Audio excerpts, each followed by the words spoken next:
part of this joyful journey is trying to figure out actually what is the problem. Because for me, it wasn't about sleep, even though it sure looked like it was about sleep. It was actually about temperature regulation. Hello, and welcome to Somewhere on the Spectrum. My name is Emma. I will be your host.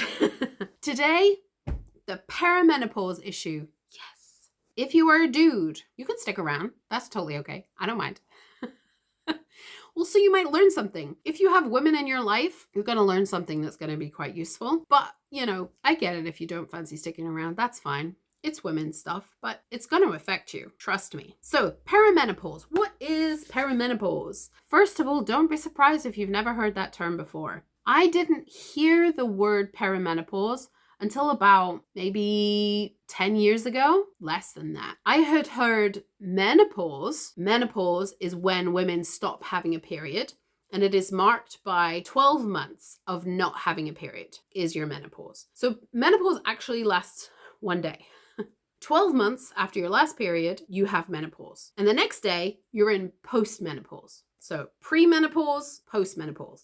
Premenopause can happen over 10 or 15 years, and postmenopause is for the rest of your life. Super. Isn't it great being a woman? Woohoo. Anyway, perimenopause is filled with joy and frustration, mostly frustration. I will put some videos in the description. Recently, one of the perimenopause ladies, the ladies that I follow online who talk about perimenopause, recently posted a video, and I think she said there were now 160 different symptoms of perimenopause. That is too many. So if you are 35 plus, chances are very high that you are in or heading into perimenopause. Congratulations. Welcome to the fun times. The reason I want to talk about this is because perimenopause, of course, sucks for most women, but if you are ADHD or autistic or have other neurodiversities, it's not going to be fun. It's really not going to be fun. If you thought puberty was bad, things to know. If you're a dude and you're about to rush out, it's not just about the hot flushes. That's just the part that you see. It's a lot more than that. We're going to get angry. We're going to get frustrated. We're going to really struggle for a while. And we're going to need your help, preferably supportive help, not you being an ass. So if you have a woman in your life who is 35 or over, please start now to do your research so that you can support her in a kind and friendly manner. And you can together come up with some systems so that you can help each other through this difficult period and get her on hormones. Get her to the doctor to get herself some hormones. Okay, boys, bye. Okay, ladies. Not just ladies. Anybody that has ovaries. So for me, this started with the sleep. And you know what? It all happened at the same time. I lost my job. I got run off the road. My car got squashed by a truck. That's a whole other story. I got my autism diagnosis and I went into perimenopause all at the same time. Dude, it sucked majorly. So the first thing for me was I started for 3 days a month not sleeping. Just 3 days back to back. No sleep was happening. And honestly, for the first 6 months, I was like, it's fine. It's fine.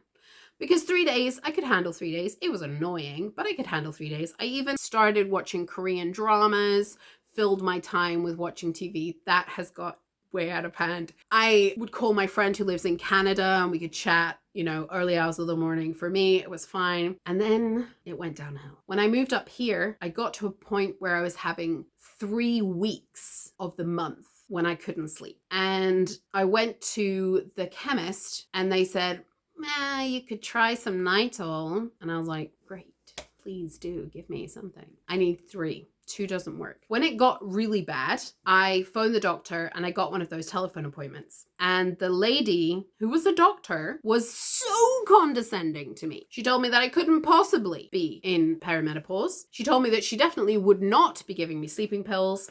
And she told me that I just need to have a hot chocolate before I went to bed. And then I would feel better. Trust me, as a chocolate lover, that avenue had already been tried and proven to be unsuccessful. That basically put me off the doctors. So I didn't go back to the doctors at all for like 2 years. And eventually something happened that I had no way to get around. I got an infection and I had to go to the doctors, and I took my mum with me, and I ended up going with a list of like 6 things that were going on.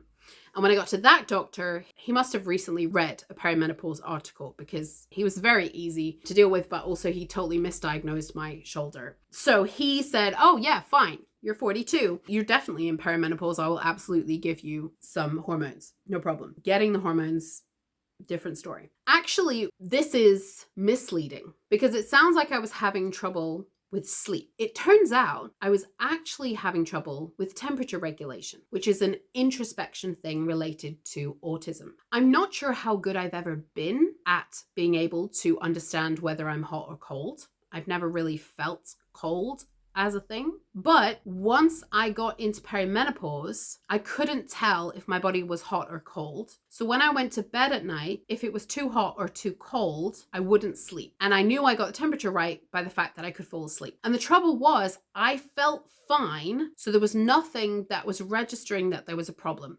So even now, I still struggle with this, especially when it's too hot. The only thing I can do when it's too cold is literally to feel my legs. If my legs feel cold to the touch, then I need to put another layer on. And once I put another layer on, very often I can go to sleep. So part of this joyful journey is trying to figure out actually what is the problem. Because for me, it wasn't actually about sleep, even though it sure looked like it was about sleep. It was actually about temperature regulation. If you're interested in all of the symptoms, I think the simplest thing to do is just go to that video that I mentioned, and she lists them all out, and you can have that same brain explosion feeling that I had the other day when I heard it. And also it will give you a list of things to be aware of that might be coming, might be happening, might be time to prepare for. If you are 30 to 35, definitely start digging into this stuff. That is a prime period to prepare yourself to have a better journey on your perimenopause. Those of us who missed that window are slightly frustrated about it. But it turns out those 5 years are an excellent time for you to figure out stuff with your health, with your eating, with all this kind of thing, to learn some new habits, to learn some new skills, so that you can be prepared for this journey, and it's going to make it much easier for you. So heads up on that front. There's 2 other things I want to talk about related to this. The first is, I think there is a generational challenge here for us. When I spoke to my mum about menopause, she said, yeah, it's tough. That's just kind of the way it is. And for the first time, I really kind of saw the problem. I said to her, Mum, I think this is the thing. This is a generational difference. For your generation, she's a boomer, you sigh and say, that's the way the world is. There's nothing we can do about it. And that's what they all did. It was a taboo subject. It wasn't talked about. For my grandma's generation, it was absolutely a taboo subject. They never talked about their sexual health with anybody at all, including their husbands and certainly their doctors. For my mom's generation, they did talk about it, but they didn't talk to each other about it. And we now know that women's health is one of the most unstudied areas of medicine. And when we put the intersectionality of women's health and neurodiversity together, that becomes even rarer for studies. And if we add the intersectionality of race into that, we become even rarer still. So if you are at the intersection of those points, or if you have other disabilities as well, then the chances that research has been done become very small. So you are on the forefront, which is a problem. Anyway, going back to my generational point, I think for that older generation, they just shrugged their shoulders and said, that's the way the world is. We can't do anything about it. And I think for my generation, I am an elder millennial. We think, are you kidding? This is unacceptable. So what I am seeing is a whole generation of women who are throwing their hands in the air and saying, well, if you're not going to do something about it, and we're talking to each other.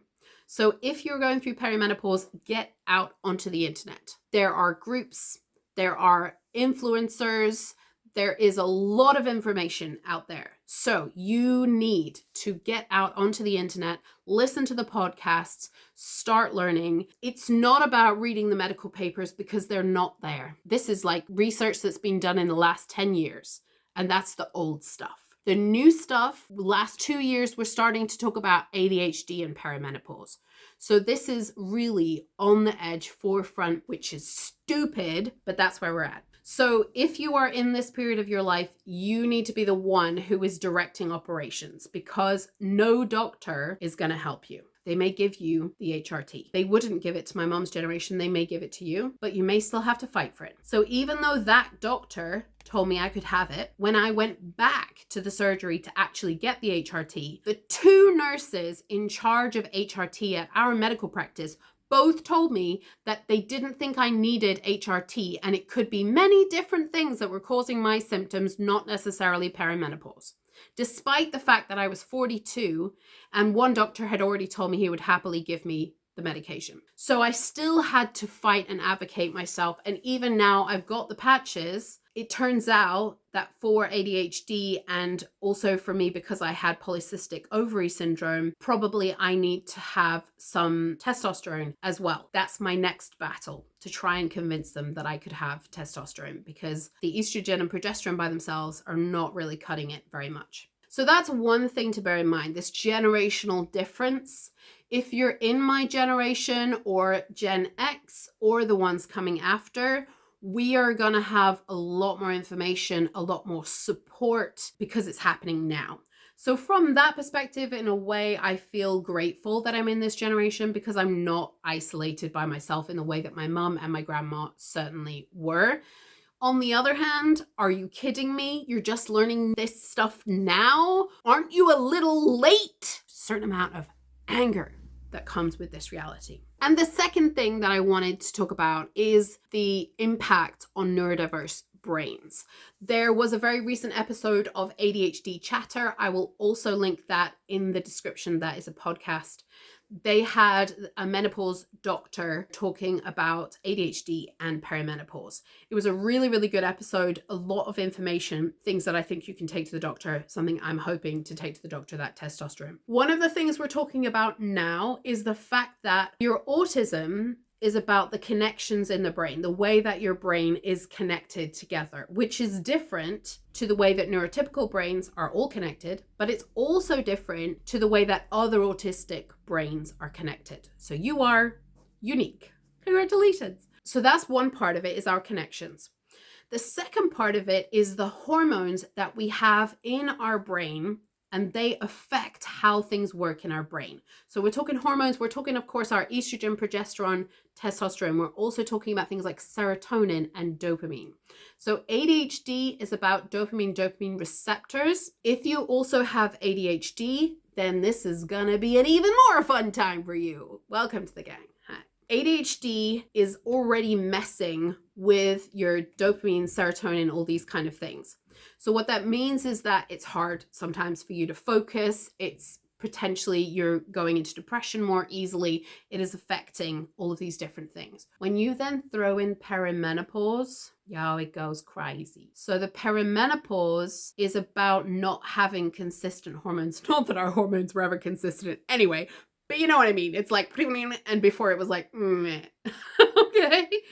So what it means is that everything in our brain is affected because our hormones in our body are fluctuating so much. So if you have ADHD and perimenopause, it's gonna suck. Hormones are essential. Getting yourself onto the regular hormones like the patch are really important. That's gonna help balance your hormones a bit better and make it a little bit easier for you to function. However, unfortunately, the sleepless nights are still gonna happen. Your energy is still gonna fluctuate. It's not gonna be perfect. There's a lot of things that we can do. HRT is your friend. Absolutely, if you're in perimenopause, please go and do some research. Even if you just start following some of these influencers, that will really help you feel less alone.